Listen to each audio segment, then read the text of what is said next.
창원의 한 유흥업소에서 확진자가 잇따라 발생하고 있습니다. 이 업소는 밤 10시 이후에 영업하는 등 방역수칙을 위반했는데 경남도가 집합 금지 명령을 내렸습니다. 진해의 한 중학교에서 코로나19 확진자가 발생했습니다. 해당 학교는 확진자가 발생하자 이틀간 등교를 중단하고 원격 수업으로 전환했습니다.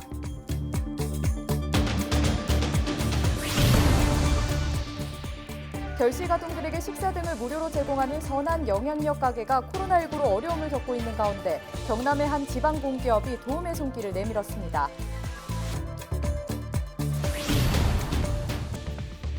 방과 후 돌봄과 교육 문제를 해결할 맞춤형 거점 통합 돌봄센터가 전국 최초로 경남에 문을 열었습니다. 사회적 돌봄의 새 모델에 대한 기대감이 커지고 있습니다.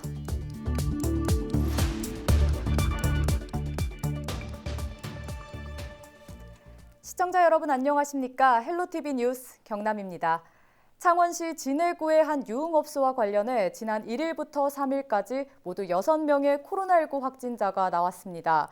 경남도는 이 업소를 방문한 2명과 종사자 1명, 가족과 지인 등 모두 6명이 확진 판정을 받았다고 밝혔습니다. 특히 이 업소는 전자출입명부를 사용하지 않았고 밤 10시 이후에도 영업을 한 것으로 드러났습니다. 도는 오는 17일까지 영업을 중단하도록 집합금지 명령을 내리고 방역수칙 위반에 따른 과태료를 부과할 계획입니다. 진해의 한 중학교에서 코로나19 확진자가 발생해 검사가 진행되고 있습니다.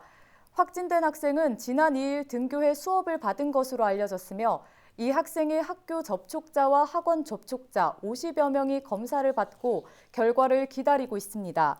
학교는 확진자가 발생하자 4일과 5일 이틀간 등교를 중단하고 원격 수업으로 전환했습니다. 우리 주변에는 결식아동들에게 식사 등을 무료로 제공하는 선한 영향력 가게들이 있습니다. 최근 코로나19 여파로 가게마다 어려움을 겪고 있는데요. 경남의 한 지방 공기업이 힘든 여건에도 나눔을 이어가고 있는 선한 영향력 가게를 돕기 위해 나섰습니다. 표영민 기자입니다. 창원의 한 식당. 식당 입구에는 급식 카드를 보여주는 아동에게 무료로 음식을 제공한다는 안내문이 붙어 있습니다. 선한 영향력 캠페인에 참여하고 있는 가게입니다. 식당을 운영하는 이태주 씨는 3년째 결식 아동들에게 따뜻한 식사를 제공하고 있습니다. 일단 들어올 때부터 조금 쭈뼛쭈뼛하면서 눈치 보면서 들어오고요.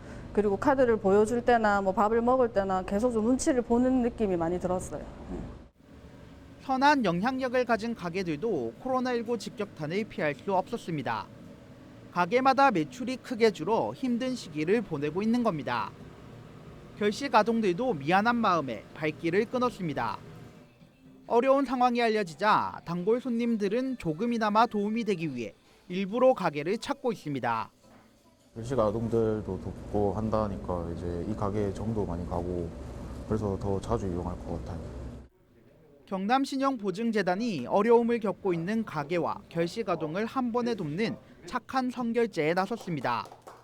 직원들이 조금씩 모은 성금 350만 원을 도내 3곳의 식당에 선결제하고 식사권을 받아 결식 아동에게 지원하게 됩니다. 선한 영향력 가게 이제 우선 선결제를 해주고 급식 식사권을 결식 아동들에게 지급하게 된다면 도움이 되겠다. 그렇게 해서 이 사업을 이벤트를 시작하게 된 것입니다. 경남신용보증재단은 직원들의 모금이 한계가 있는 만큼 선한 영향력 가게의 자립을 위한 경영 컨설팅과 홍보 지원에도 나설 계획입니다. 헬로티비 뉴스 표영민입니다. 방과 후 초등학생의 돌봄과 교육을 한 곳에서 할 수 있다면 학부모의 걱정도 덜 수 있겠죠. 하지만 현실은 수요보다 공간마저 부족한 상황인데요. 전국 최초로 이런 문제를 해결한 맞춤형 거점 통합 돌봄센터가 경남에 문을 열었습니다. 권정숙 기자가 보도합니다. 돌봄교실에서 선생님과 놀이 수업을 하는 학생들. 옆 교실에서는 창의력 수업이 한창입니다.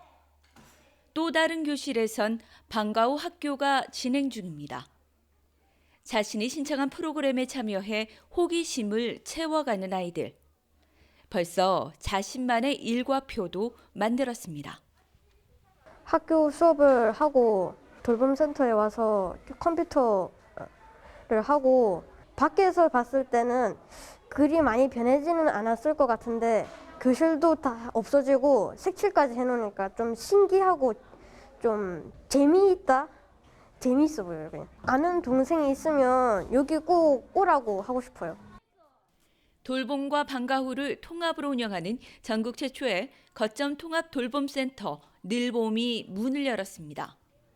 650여 명의 학생이 이용할 수 있는 규모로 명서초등학교 4층 별관이 리모델링 됐습니다. 각 학교를 돌며 등원을 돕는 통학 차량 운영은 기본. 체계적인 돌봄과 26개 방과후 학교 프로그램, 눈높이에 맞춘 창의적인 공간도 갖췄습니다. 인근 10개 학교 학생들이 이용하면서 수요에 비해 공간이 부족했던 각 학교 초등 돌봄교실의 한계도 극복했습니다. 특히 기존 1, 2학년에 국한된 돌봄을 4학년까지 넓히고 야간 운영에 급한 돌봄 상황까지 수용한 점은 눈에 띕니다. 보통 돌봄은 1, 2학년, 저학년을 대상으로 하는데 1학년부터 4학년까지 이제 대상을 확대를 했고요. 평일 20시까지 저희들이 돌봄을 운영을 하고 있습니다. 그리고 세 번째는 토요와 수시, 즉 틈새 돌봄이 운영된다는 차이점이 있고요. 한 아이를 키우는데 한 마을이 필요하다는 속담을 현실화시킨 현장. 경남교육계는 2025년까지 사회적 돌봄의 새 모델을 완성하겠다는 계획입니다. 헬로티비 뉴스 권정숙입니다. 남강댐 치수 능력 증대 사업 추진을 두고 관련 지자체와 지역민들의 반발이 이어지고 있는 상황입니다. 여론이 악화되자 한국수자원공사 측이 기자회견을 자청했는데 지자체 의견과는 여전히 온도차가 있었습니다. 김현우 기자의 보도입니다. 남강댐 치수 능력 증대 사업 추진을 두고 반발의 목소리를 키우고 있는 진주시. 한국수자원공사 측은 해당 사업이 반드시 필요하다는 입장을 주장하는 반면 진주시는 지자체 협의 없는 계획은 절대 용납할 수 없다며 대립각을 세우고 있습니다. 진주시 주장의 핵심은 바로 안전 대책입니다. 한국수자원공사는 댐 바깥쪽에 수로를 뚫어 남강 본류 방류량을 2배 늘린다는 계획을 세웠습니다. 남강 본류 하류지대는 그렇지 않아도 홍수가 되면 물에 잠기는 일이 잦은데 방류량이 늘면 인명피해까지 우려될 수 있다는 겁니다. 지난달 25일 관계기관들이 모여 한 차례 간담회를 가졌지만 입장차는 전혀 좁혀지지 않은 상황. 사업 추진에 따른 여론이 갈수록 악화되면서 수자원공사 측이 기자회견을 자청했습니다. 이들은 먼저 남강댐 치수 능력 증대 사업의 필요성을 거듭 강조했습니다.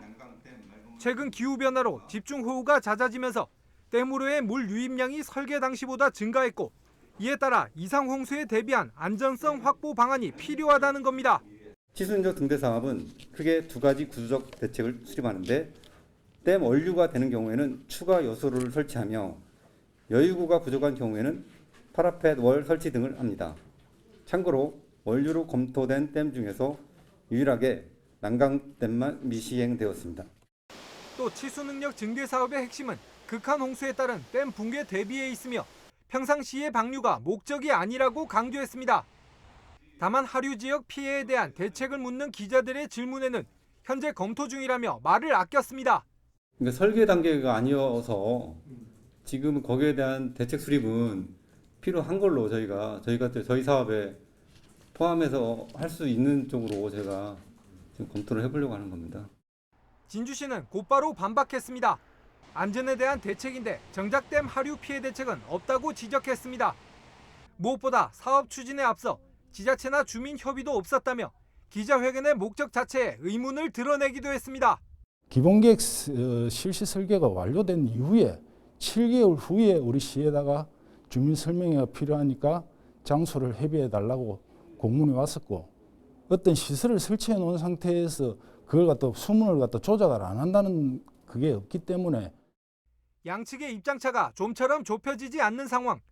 당초 수자원공사가 검토했던 올 하반기 치수 능력 증대 사업 추진 계획은 차질이 불가피해졌습니다. SCS 김현우입니다.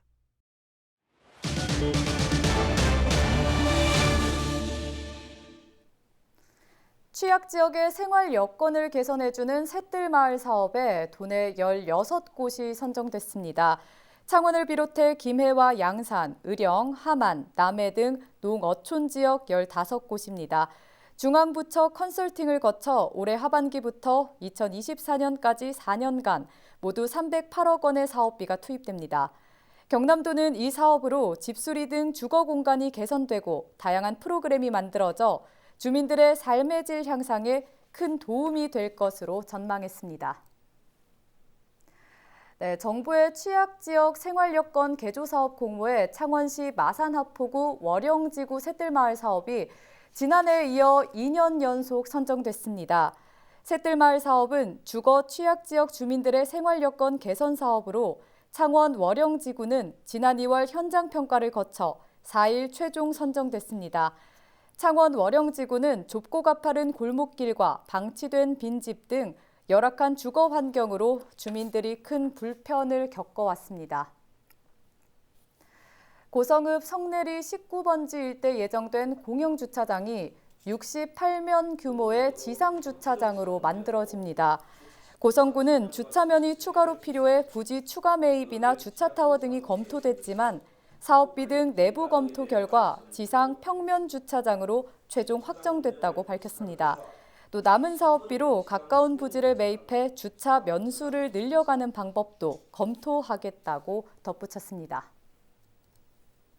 마산항 서항지구와 구항 방제언덕 친수공간의 새로운 이름을 공모합니다. 창원시는 오는 6월 준공하는 마산항 서항지구와 구항 방제언덕 친수공간의 이름을 다음 달 2일까지 공모한다고 밝혔습니다.